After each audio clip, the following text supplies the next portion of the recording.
My name is Maya Richardson, and I grew up watching my parents build their sports nutrition empire from the ground up. Some might think being born into a wealthy family meant a life of luxury and ease, but that couldn't be further from the truth.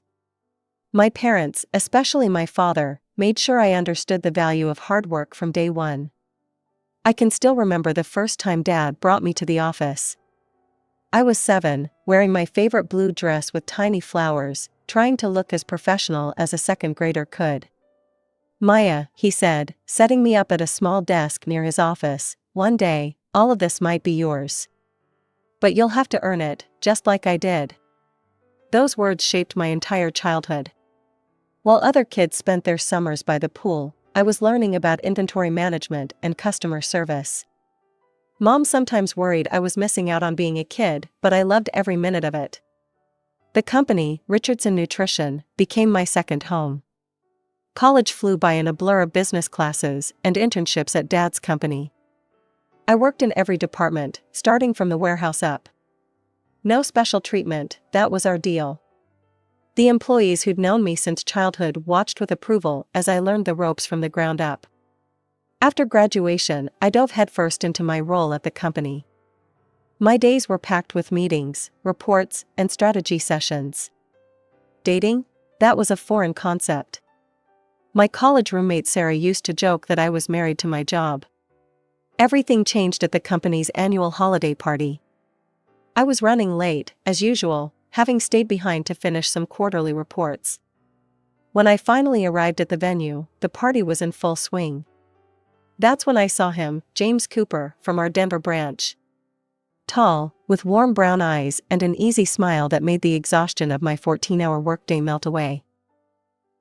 "You must be Maya," he said, extending his hand.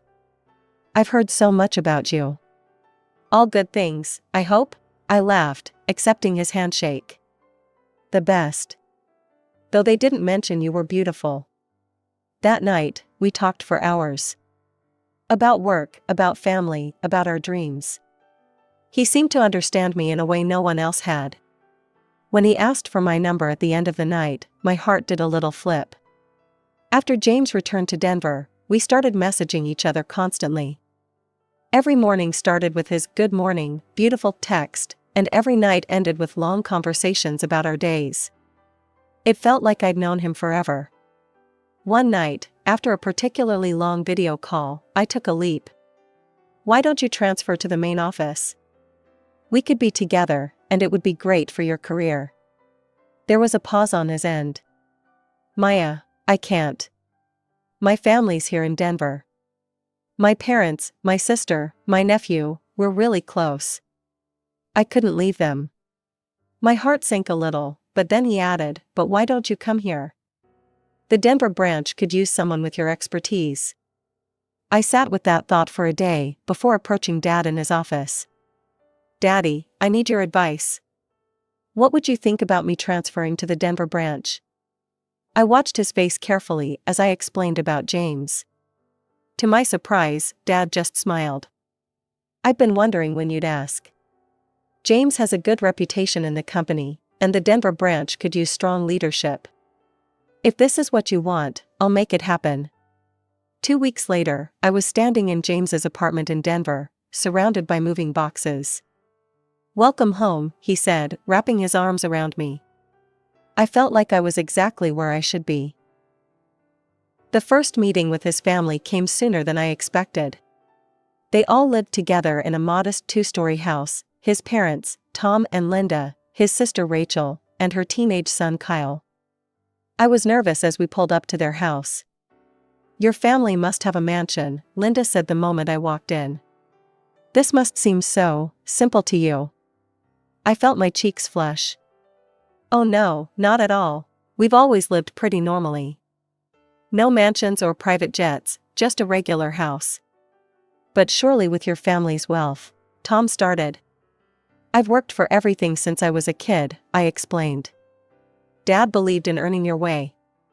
I'm more comfortable with simple things, honestly." I caught the disappointed looks they exchanged, but tried to ignore them. Rachel, James's sister, just looked me up and down, eyeing my simple sweater and jeans. "If I had your money, I wouldn't be caught dead in anything but designer labels," she said with a smirk. I just shrugged, not knowing how to respond. James squeezed my hand under the table, but said nothing to defend me. 2 months later, James proposed during a walk in the park. It wasn't elaborate, just us, a simple ring, and a heartfelt question. I said yes immediately. When it came to wedding planning, we had our first real disagreement. James wanted something extravagant, a huge venue, hundreds of guests, all the trimmings. "Babe, we don't need all that," I argued. "Let's do something small and meaningful." He eventually gave in, though not happily. We had a modest ceremony with just immediate family present. But I couldn't help overhearing Linda during the reception, whispering to her sister, "I expected something much grander from someone with her background. All this, it's so plain." I pretended not to hear, but their words stung more than I wanted to admit. The ink had barely dried on our marriage certificate when the questions about housing started. We were having Sunday dinner at Tom and Linda's when they brought it up. It was a typical family gathering, Rachel texting on her phone, Kyle playing video games in the corner, and Tom watching sports on TV while we ate. "So, Maya," Linda said, passing the mashed potatoes, "have you talked to your father about buying you two a house? Something in the Cherry Creek area would be perfect. I was just looking at listings there yesterday. There's this beautiful 5-bedroom with a pool." I nearly choked on my water. "Actually, we're planning to save up and buy our own place." The silence that followed was deafening. Rachel's fork stopped midway to her mouth. Tom muted the TV and turned to stare at me. Linda's face froze in that artificial smile I was beginning to recognize all too well. They exchanged loaded glances that made me feel like I'd said something terribly wrong. "But surely your father wouldn't mind." Tom started, wiping his mouth with his napkin. "I mean, it's just natural for parents to help their children get started. Especially when they're so capable." I cut him off firmly but politely, sitting up straighter in my chair. "James and I want to do this on our own. We're both working, and we can save up. I believe in earning what you have." James reached for my hand under the table, his palm slightly sweaty. "I support Maya on this," he said, though his voice lacked conviction. "Besides, my apartment is perfectly fine for now. I've been renting it for years, and it's in a great location." Linda's eyes lit up suddenly, like she'd just had a brilliant idea. She set down her wine glass with a little too much force. "Well, if you're staying in the apartment, Maya should pay the rent. After all, she makes quite a bit more than you do, James. It's only fair." I watched as my husband nodded in agreement, a little too quickly for my comfort. "That makes sense," he said, not meeting my eyes. "It's $3,000 a month." The amount took me by surprise. Denver wasn't cheap, but that seemed high for our neighborhood. Still, I didn't want to create waves. The tension in the room was already thick enough to cut with a knife. "Sure, that's fair," I said, trying to keep my voice light. So our routine was established. Every month, I'd give James $3,000, and he'd handle the rent payment. Sometimes I'd see him making the transfer on his phone, always quick to close the screen if I walked by. It went on like this for a while until one day, a thought occurred to me while I was reviewing our monthly expenses. "Hey," I said one evening while we were having dinner in our kitchen, the sounds of the city drifting in through the open window, "since I'm paying the rent now, maybe I should take over the lease? We could put it in my name. It would make sense for tax purposes." James's reaction was immediate and strange. He tensed up, nearly dropping his fork onto his half-eaten pasta. His face paled slightly. "No, that wouldn't work," he said quickly, his voice higher than usual. "I've been renting from Mr. Johnson for years.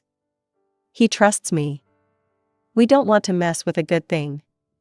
Something about his reaction bothered me deeply. The way his eyes wouldn't quite meet mine, the slight tremor in his hands as he reached for his water glass. But I pushed the feeling aside, like I'd been doing with so many little things lately. Life in Denver had fallen into a routine.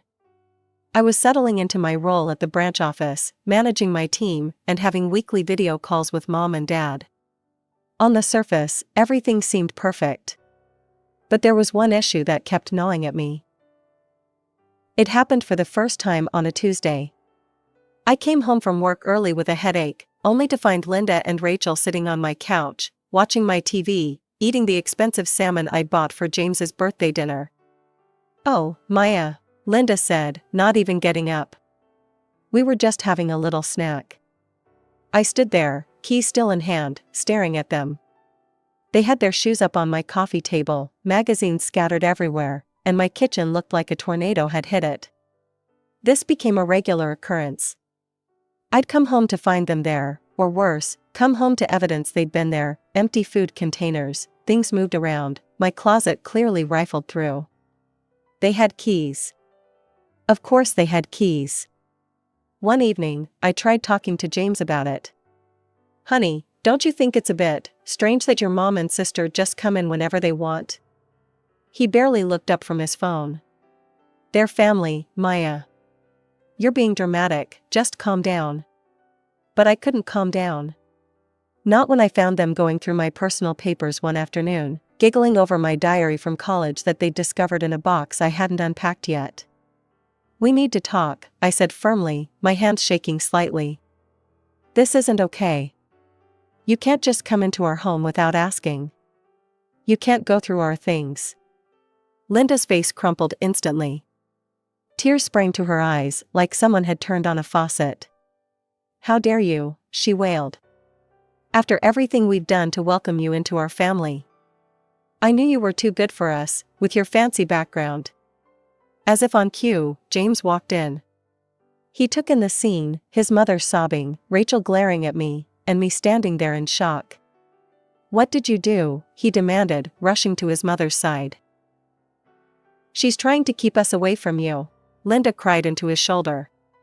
"She says we're not welcome here anymore." "That's not what I started," but James cut me off. "How could you treat them like this? They're my family." After they left, James turned on me. His face was hard in a way I'd never seen before. "You need to fix this," he said. "Buy them something nice, really nice, and apologize." The next day, I went shopping after work. I bought Linda a designer handbag she'd been hinting about, and Rachel a pair of expensive boots. My hands felt dirty as I wrapped them. When I delivered the gifts to their house, they accepted them with smug smiles. "We knew you'd come around," Linda said, not even looking at me as she examined the handbag. "These will do," Rachel added, trying on the boots. That night, James finally spoke to me again. "See, was that so hard?" he asked, kissing my cheek. But something had changed. Something I couldn't quite put my finger on yet. After the boundary incident, things got worse in ways I hadn't imagined possible. Linda and Rachel turned gift demanding into an art form. Every minor holiday became an occasion for expectations. "Maya, you know it's National Sisters' Day next week," Rachel would text. "I saw this beautiful Gucci bag. It's the anniversary of when I first held James as a baby," Linda would announce. "I think a spa weekend would be appropriate to mark the occasion." The requests were endless: Mother's Day, birthday, Christmas, Easter, Valentine's Day, Labor Day, Memorial Day, even Groundhog Day became an excuse. When I hesitated about buying Linda a $500 scarf for Arbor Day, she burst into tears during family dinner. "I guess some people just don't understand family loyalty," she sniffled, while Rachel patted her back. "Even after we've welcomed her so warmly." "Maya," James said later that night, "why do you have to be so difficult? They're your family now too." "But James, don't you think this is getting out of hand? Last week, your mom wanted a designer watch because it was National Ice Cream Day." He just shrugged. "If you can afford it, why not help family?" As if the situation wasn't stressful enough, Kyle, Rachel's 15-year-old son, started showing up at our apartment more frequently. At first, I tried to be understanding. All teenagers go through difficult phases, right? But Kyle took teenage attitude to new heights. One evening, I spent hours making my grandmother's special lasagna recipe. Kyle took one bite and pushed the plate away. "This is garbage," he declared.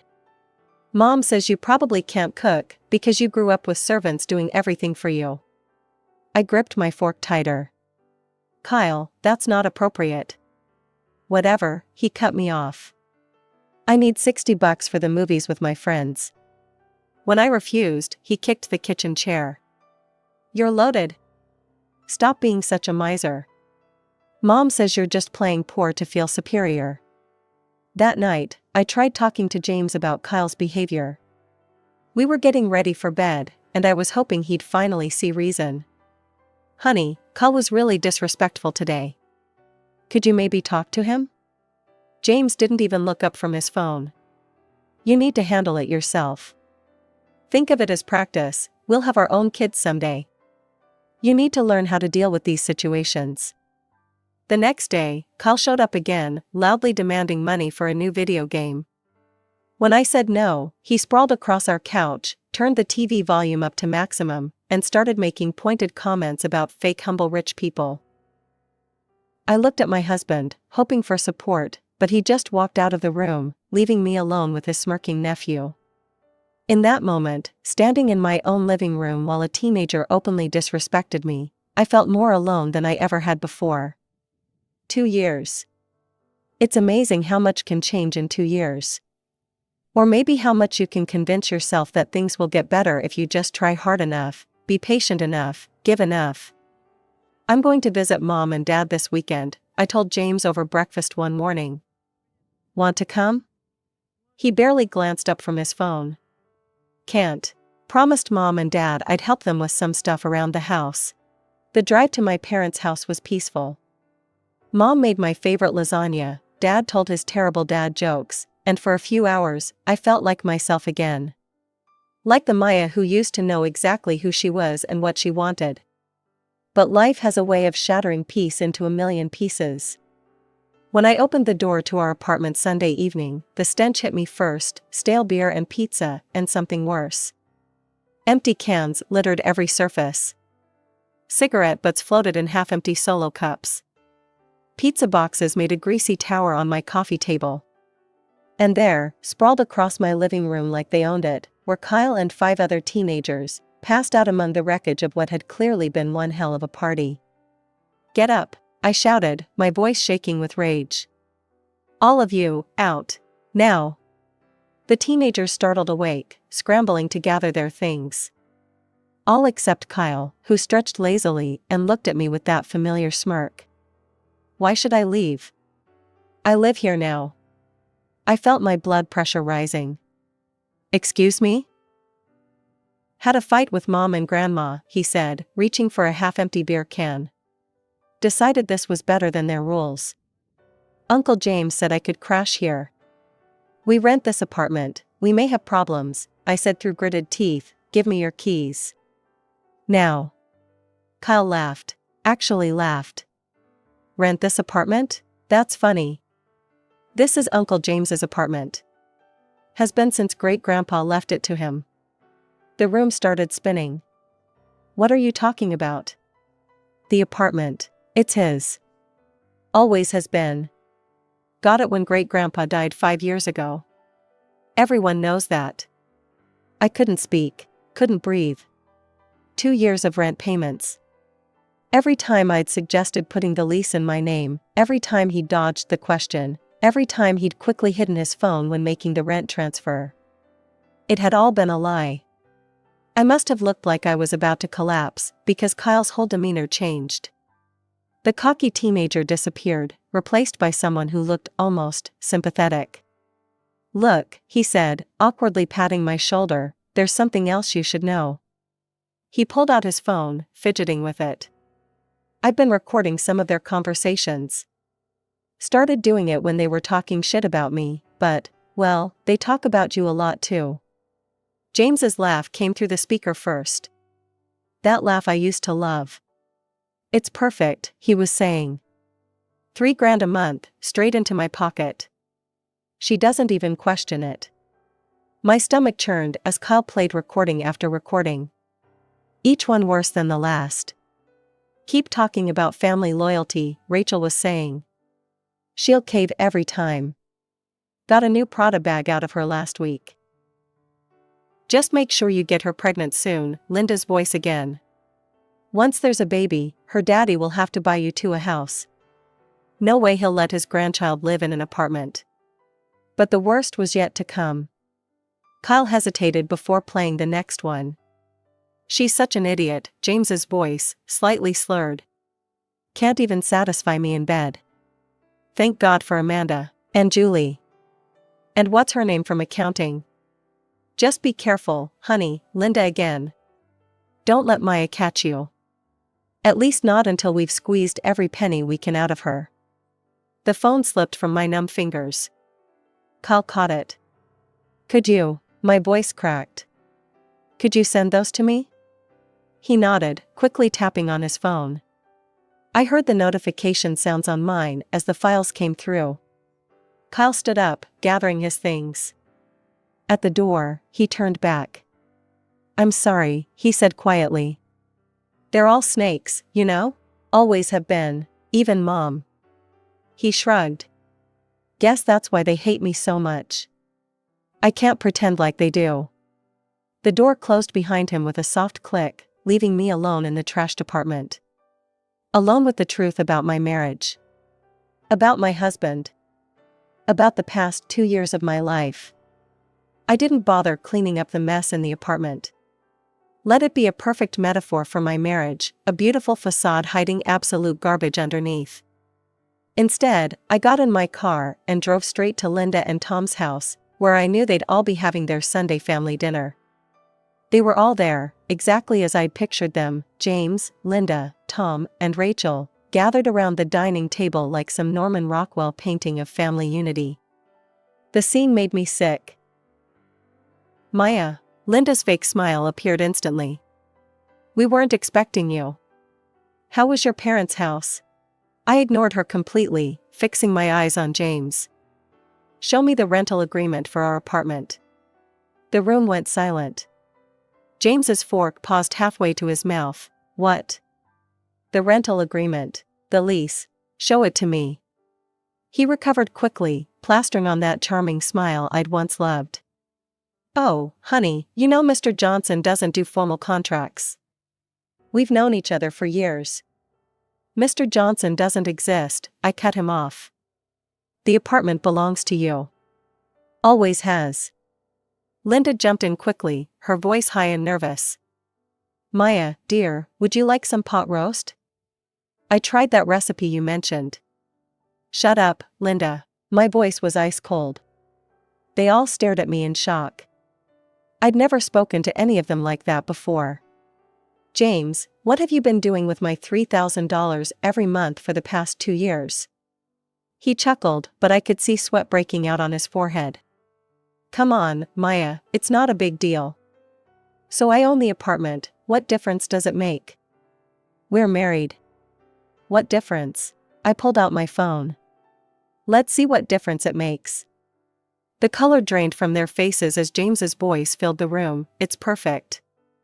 $3,000 a month, straight into my pocket. She doesn't even question it. I played recording after recording. Their own voices condemned them. The plotting, the manipulation, the mockery. James's boasts about his mistresses. Linda and Rachel's schemes for extracting gifts. Their plans for getting me pregnant to secure more money from my father.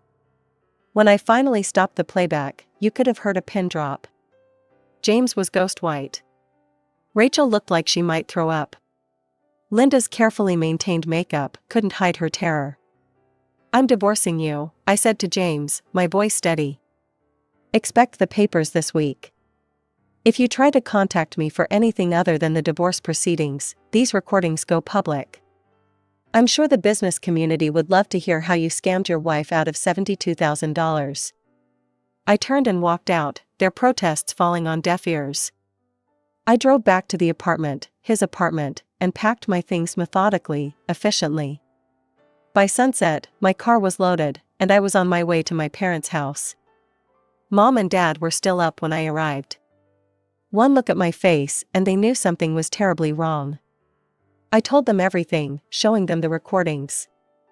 Dad's face grew darker with each revelation. "I'll handle this," he said when I finished, and he did. James was fired the next day, and Dad made sure his reputation in the business world was thoroughly destroyed. The divorce proceedings were quick. James tried to fight it at first, but the recordings changed everything. The judge was particularly interested in the financial fraud aspect. James walked away with nothing but his apartment and his ruined reputation. 3 months later, I was back at headquarters, throwing myself into work, slowly rebuilding my life. That's when I got a text from Kyle. We met for coffee. He looked different, more mature, less angry. "I got a job at the car wash," he told me. "Moved out of Mom's house after they found out I was the one who gave you the recordings. Best decision I ever made." "I could help you," I offered. "Get you a position at the company." He shook his head, smiling slightly. "Thanks, but I need to do this on my own. Clean slate, you know? Besides, I'm saving up for community college." I understood completely. Sometimes the only way forward is to leave everything behind and build something new, something true, from the ground up. That night, I stood in my new apartment, my actual rental, with a real lease in my name, and looked at myself in the mirror. The woman looking back at me wasn't the same person who fell for James's charm 2 years ago. She was stronger, wiser, and finally, genuinely free. I picked up my phone and deleted their numbers one by one. The last light of day caught the diamond on my ring finger, my grandmother's ring now, not the one James had given me, and scattered into 1,000 points of light. Outside my window, the city was coming alive with evening energy, full of possibilities and new beginnings. I was ready for mine.